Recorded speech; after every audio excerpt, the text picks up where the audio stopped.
Puji Tuhan. Mari kita membuka Alkitab kita. Efesus pasal 4. Efesus pasal 4 ayat 15. Efesus pasal 4 ayat 15. Begini firman Tuhan, saya bacakan bagi kita semua. Tetapi dengan teguh berpegang kepada kebenaran di dalam kasih, kita bertumbuh di dalam segala hal ke arah Dia, Kristus yang adalah kepala. Puji Tuhan.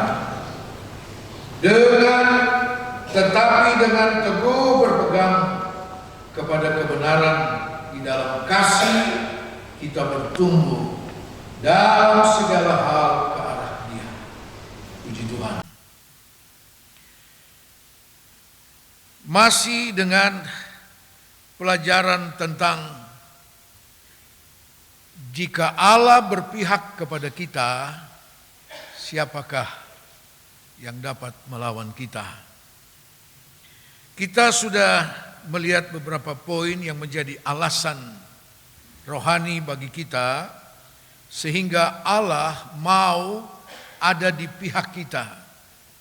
Kata berpihak adalah Allah ada bagi kita.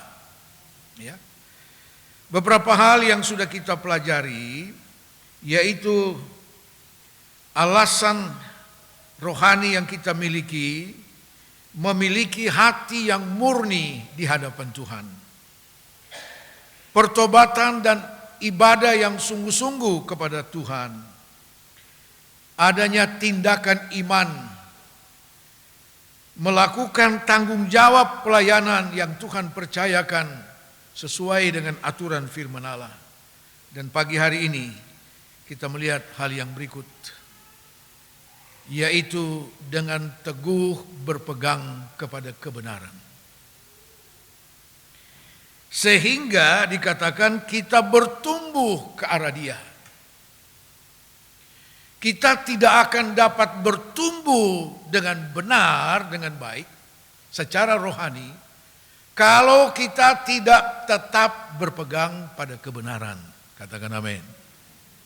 Nah, salah satu alasan rohani sehingga Allah ada bagi kita, Dia berpihak kepada kita, yaitu ketika kita tetap teguh berpegang kepada kebenaran.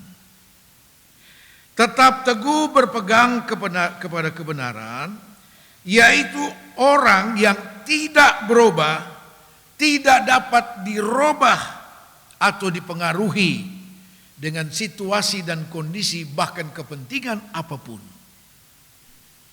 Tetap teguh berpegang pada kebenaran.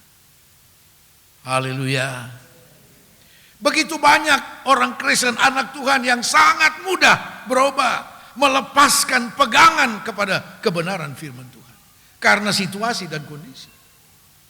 Karena kepentingan-kepentingan yang kelihatannya menguntungkan secara jasmania. Begitu mudah melepaskan pegangan itu. Saya mau katakan saudara, salah satu kepentingan kita di dalam hal berpegang teguh pada kebenaran adalah sampai kepada kedatangan Tuhan pada kali yang kedua. Coba kita lihat itu dalam kitab Wahyu pasal 2. Wahyu pasal yang kedua.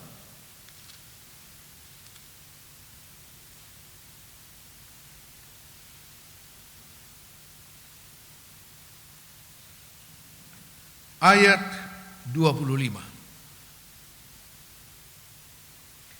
Wahyu 2 ayat 25. Tetapi apa yang ada padamu, peganglah itu sampai aku datang. Apa yang harus menjadi pegangan kita adalah kebenaran firman Allah. Dalam 2 Timotius 3 ayat 14, Rasul Paulus ingatkan kepada Timotius, untuk mengajarkan kepada jemaat, supaya jemaat belajar berpegang kepada ajaran-ajaran yang sudah disampaikan, diberitakan kepada jemaat. Berpegang teguh artinya orang yang tidak bisa dirubah atau bisa dipengaruhi dengan apapun, tetapi tetap berpegang kepada kebenaran. Dan kepentingan kita bukan cuma karena Allah berpihak kepada kita, dan kita akan melihat contoh-contoh itu, tetapi kepentingan kita berpegang pada kebenaran untuk membawa kita sampai pada kedatangan Tuhan pada kali yang kedua. Nasihat Tuhan Yesus kepada jemaat yang ada di Tiatira dalam Wahyu pasal 2 yang kita baca tadi. Tuhan Yesus katakan, pegang apa yang ada padamu, aku segera datang. Jadi kedatangan Tuhan pada kali yang kedua adalah untuk mereka yang sungguh-sungguh berpegang pada kebenaran firman Allah. Haleluya. Ya. Nah, mari saudara-saudara kita melihat orang yang berpegang teguh pada kebenaran adalah orang yang tidak dapat dipisahkan dari kebenaran oleh apapun. Ya. Dan bagi mereka, firman Tuhan katakan, Allah ada. Allah hadir untuk mereka. Kita melihat beberapa contoh yang sudah seringkali kita lihat dalam kebenaran firman Tuhan, yaitu yang pertama dalam kitab Daniel pasal 3 ayat 16 sampai dengan ayat 18. Kita lihat orang yang berpegang teguh pada kebenaran firman Allah. Daniel 3 ayat 16 sampai dengan ayat 18. Lalu Sadrak, Mesak dan Abednego menjawab Raja Nebukadnezar, tidak ada gunanya kami memberi jawab kepada tuanku dalam hal ini. Jika Allah kami yang kami puja sanggup melepaskan kami, maka ia akan melepaskan kami dari perapian yang menyala-nyala itu dan dari dalam tanganmu ya Raja.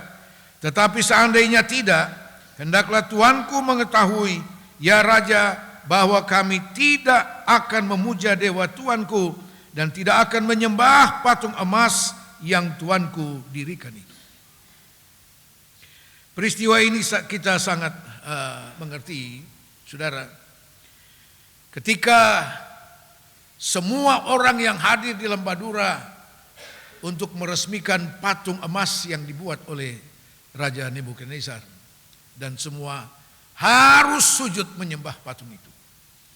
Tapi ketiga orang Yahudi umat Tuhan ini sama sekali tidak menyembah. Dan mereka diadukan. Sehingga terjadilah apa yang kita baca tadi itu. Ya. Saudara-saudara, mereka berpegang teguh kepada kebenaran. Kebenaran soal apa? Keluaran 20 ayat 1 sampai dengan ayat yang kelima. Jangan ada padamu ilah yang lain. Jangan kamu membuat patung dalam bentuk apapun, dalam rupa apapun, baik yang rupa di sorga maupun rupa di bumi. Kan ada patung rupa Yesus tuh. Ada patung, siapa namanya? Ada patung rupa dan sebagainya. Macam-macam patung. Tetapi Tuhan Allah katakan jangan ada padamu ilah yang lain, jangan membuat patung lalu sujud menyembah kepadanya. Kebenaran ini yang dipegang teguh oleh Sadrak, Mesak dan Abednego. Saudara, mereka menyatu dengan kebenaran ini. Walaupun mereka tahu persis ada ancaman dan itu tidak main-main. Tidak main-main. Ancaman ini bukan sekedar gertakan dari Nebukadnezar. Ini suatu ketentuan yang tidak bisa dirubah. Tetapi keteguhan hati mereka untuk berpegang pada kebenaran itu tidak tergoyahkan dengan apapun. Begitu marahnya Nebukadnezar sehingga dia coba negosiasi, bagaimana kalau kita ulang dari awal upacara ini. Cuma karena memberi kesempatan 3 orang ini sujud menyembah patung itu. Mereka bilang tidak ada gunanya kita bersoal jawab. Tetap kami tidak menyembah. Tetap kami berpegang teguh kepada kebenaran itu. Bagi 3 orang ini, anak Tuhan ini, kebenaran di atas segalanya. Haleluya. Masihkah kita juga punya prinsip rohani yang sama menghadapi situasi dunia seperti ini, saudara, yang tidak menentu? Masihkah kita punya keteguhan hati untuk berpegang pada kebenaran firman Allah? Tidak tergoyahkan dengan apapun. Walaupun dengan hal-hal yang merupakan ancaman untuk hidup jasmania ini. Sebab memang toh hidup jasmani ini akan berakhir di dunia ini. Tapi hidup rohani kita akan dipertanggungjawabkan, saudara. Haleluya. Saudara-saudara, dan mereka bilang, Allah yang kami sembah sanggup melepaskan kami dari dapur api itu. Tapi kalaupun tidak, artinya kalaupun Tuhan akhirnya izinkan kami harus lenyap dengan api itu, tidak apa-apa. Haleluya. Itulah orang yang berpegang teguh kepada kebenaran. Kebenaran dalam hal penyembahan kepada Tuhan. Hanya kepada Tuhan, tidak ada yang lain. Ya. Seringkali kita mengabaikan penyembahan kita kepada Tuhan. Bukan karena ancaman. Karena hal-hal yang menguntungkan secara jasmania. Kita abaikan waktu-waktu di mana kita harus menyembah Tuhan. Waktu di mana kita harus ada di hadirat Tuhan. Karena ada hal-hal yang menguntungkan secara jasmania. Kita harus jujur di hadapan Tuhan, saudara. Karena itu kebenaran firman Allah ini datang kepada kita semua. Supaya kita belajar menempatkan kebenaran di atas segala kepentingan, saudara. Karena kita punya kepentingan dalam hal berpegang pada kebenaran sampai Tuhan datang kembali. Kedatangan Tuhan adalah bagi mereka yang berpegang teguh kepada kebenaran. Katakan amin. Haleluya. Kita boleh abaikan hal yang lain, tapi jangan pernah mengabaikan kebenaran firman Tuhan. Dalam kitab Ulangan dikatakan, firman Allah itulah kehidupan. Itu kehidupan. Maka tidak heran ketika Yesus dicobai oleh iblis. Dengan menyodorkan kepadanya, kalau engkau anak Allah, buat batu ini jadi roti. Iblis tahu dia sedang membutuhkan itu. Yesus bilang apa? Oh, ada tersurat, manusia bukan hidup hanya dari roti dan air, tapi dari setiap perkataan Allah. Dari setiap firman yang keluar dari mulut Allah, manusia hidup. Haleluya. Saudara, mari kita lihat. Mereka tidak mau berbasa-basi dalam hal kebenaran. Tidak ada. Ada orang bilang begini, sudahlah, betong ikut sah menyembah, yang penting betong pung hati sonde. Kan begitu. Seringkali kejadian seperti itu. Ikut sah. Yang penting Tuhan tahu kita punya hati tidak. Ya. Oh, bukan seperti itu, saudara. Tuhan mau penyembahan yang utuh dari umat Tuhan. Penyembahan yang utuh, tubuh, jiwa, dan roh menyembah hanya kepada Tuhan.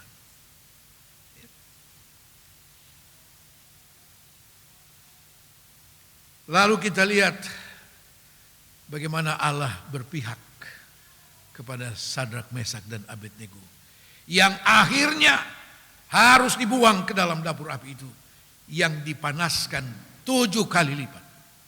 Aduh, seperti apa itu? Begitu panasnya, sehingga itu algojo yang angkat mereka dan buang, hangus, mati. Bagaimana kalau masuk di dalam? Belum masuk aja sudah mati, sudah hangus. Tapi mari kita lihat, janji Allah ya dan amin. Jika Allah di pihak kita, siapa akan melawan kita? Ayat 24 dan ayat 25. Daniel 3 ayat 24 dan 25. Kemudian terkejutlah Raja Nebukadnezar, lalu bangun dengan segera, berkatalah ia kepada para menterinya, bukankah 3 orang yang telah kita campakkan dengan terikat ke dalam api itu? Jawab mereka kepada raja, benar ya raja, katanya. Tetapi ada 4 orang kulihat berjalan-jalan dengan bebas di tengah-tengah api itu. Mereka tidak terluka, dan yang keempat itu rupanya seperti anak dewa. Kok saudara diam? Itu bukti kehadiran Allah, keberpihakan Allah. Janji Allah ya dan amin. Allah ada bagi mereka. 3 orang dibuang, tapi Nebukadnezar melihat ada 4 orang. Dan bukan tetap terikat seperti waktu dibuang. Jalan-jalan. Saudara mau jalan-jalan di api? Beta sonde mau. Itu kejadian untuk Sadrak, Mesak, dan Abednego. Tapi ada situasi yang Tuhan sediakan untuk saudara dan saya, yang menuntut prinsip yang sama, berpegang teguh kepada kebenaran. Allah ada bagi mereka yang berpegang teguh kepada kebenaran. Allah ada. Janji Allah itu ya dan amin, saudara. Apakah ini pernah terjadi kalau sampai Sadrak, Mesak, Abednego bilang, sudah beton sujudnya saja sebentar sah. Yang penting Tuhan tahu kita punya hati. Tidak akan pernah terjadi. Dan kita melihat justru keberpihakan Allah kepada mereka. Dengan Allah ada bagi mereka di dapur api itu. Ada satu dampak rohani yang luar biasa. Apa itu? Kita baca ayat 28. Berkatalah Nebukadnezar, terpujilah Allahnya Sadrak, Mesak, dan Abednego. Ia telah mengutus malaikatnya dan melepaskan hamba-hambanya yang telah menaruh percaya kepadanya dan melanggar titah raja, dan yang menyerahkan tubuh mereka karena mereka tidak mau memuja dan menyembah ilah manapun kecuali Allah mereka. Sebab itu aku mengeluarkan perintah bahwa setiap orang dari bangsa, suku bangsa atau bahasa manapun yang mengucapkan penghinaan terhadap Allahnya Sadrak, Mesak, dan Abednego akan dipenggal-penggal dan rumahnya akan dirobohkan menjadi timbunan puing, karena tidak ada ilah lain yang dapat melepaskan secara demikian itu. Ada kesaksian yang luar biasa, saudara. Nebukadnezar, raja kafir, raja besar itu mengakui tidak ada Allah seperti Allah Sadrak, Mesak, dan Abednego. Bukan hanya pengakuannya, tetapi dibuatlah perintah untuk seluruh negeri Babel, kerajaan Babel. Jangan ada yang menghina nama Allah Sadrak, Mesak, dan Abednego. Karena apa? Tidak ada Allah seperti dia. Haleluya. Kesaksian yang luar biasa, saudara. Dari seorang raja kafir. Karena ada 3 orang anak Tuhan yang berpegang teguh kepada kebenaran. Dunia hanya akan mengenal Tuhan kita ketika kita sungguh-sungguh berpegang dan mempertahankan kebenaran. Dalam seluruh aspek kehidupan kita setiap hari. Jangan mau ada kompromi apapun. Jangan.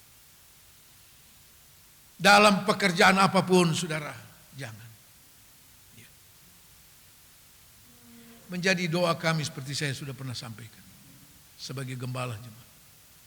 Setiap pagi kami selalu harus mengawali seluruh kegiatan jemaat.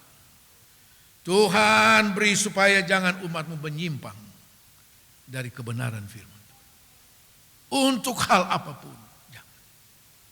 Beri umat Tuhan hati yang takut Tuhan. Mengasihi Tuhan, menghormati Tuhan. Ya. Puji Tuhan. Contoh yang berikut, masih dalam kitab Daniel pasal 6, yang juga kita sudah paham betul cerita ini.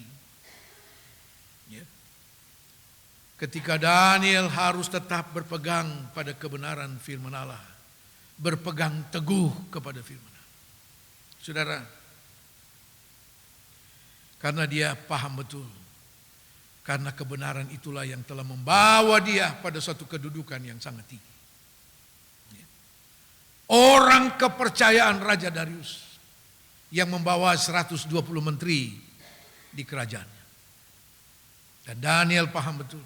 Dia boleh sampai ke sana hanya karena kebenaran firman Allah. Dan untuk kebenaran firman Allah yang dipegang teguh oleh Daniel, dia terancam untuk dibuang ke dalam gua singa. Daniel pasal 6 ayat 11. Demi didengar Daniel bahwa surat perintah itu telah dibuat, pergilah ia ke rumahnya. Dalam kamar atasnya ada tingkap-tingkap yang terbuka ke arah Yerusalem.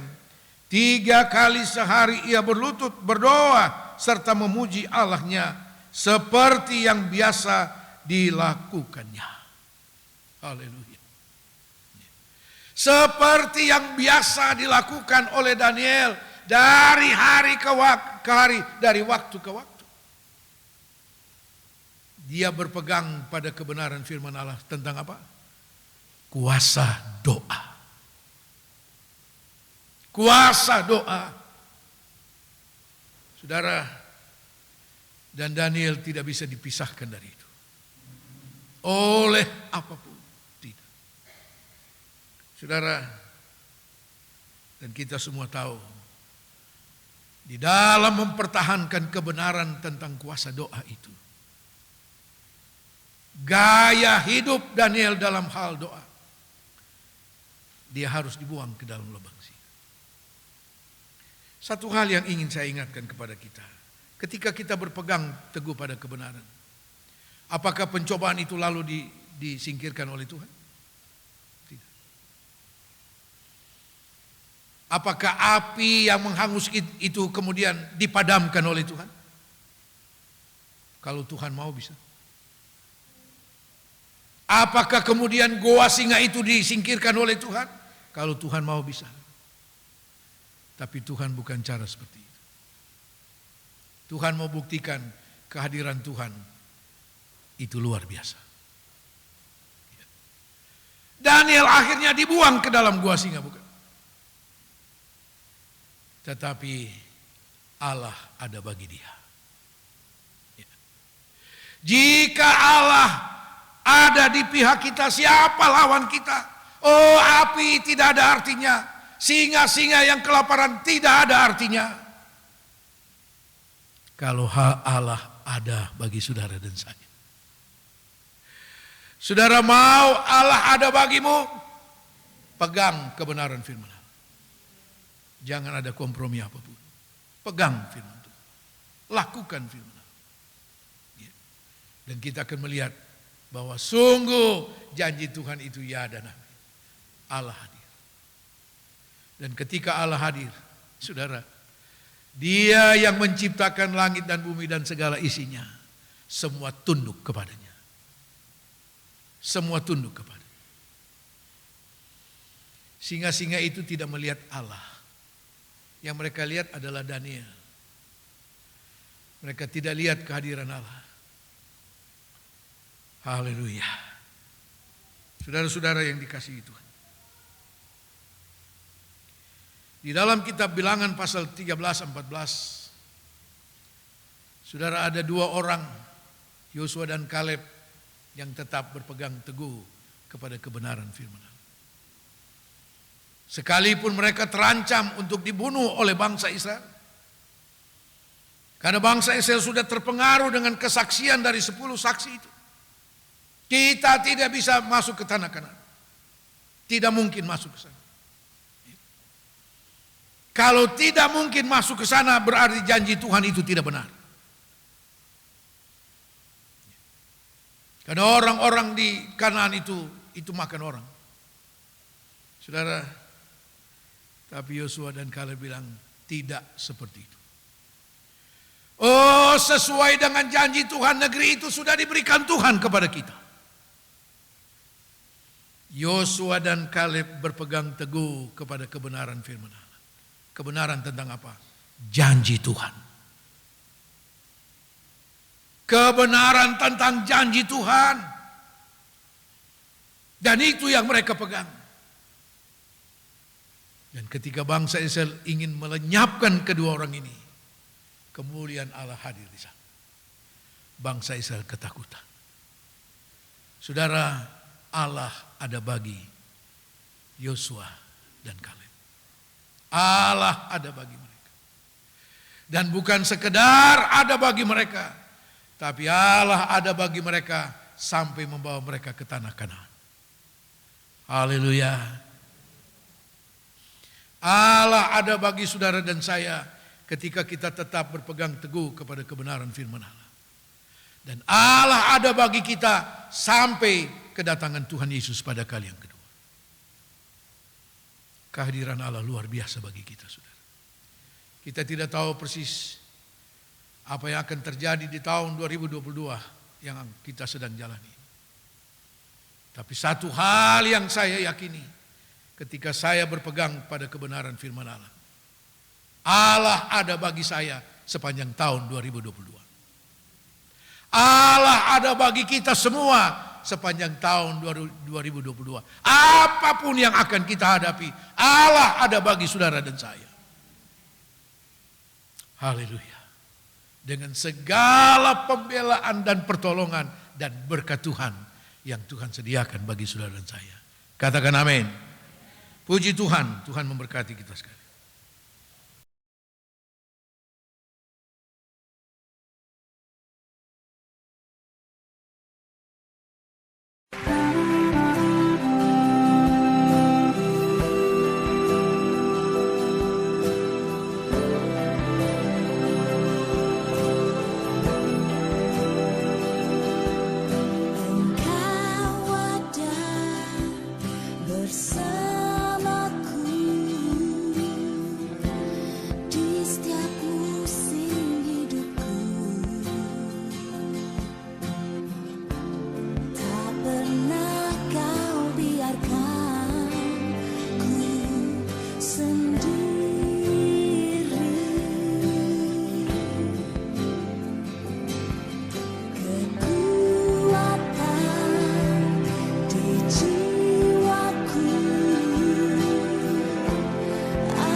Suara bersamamu.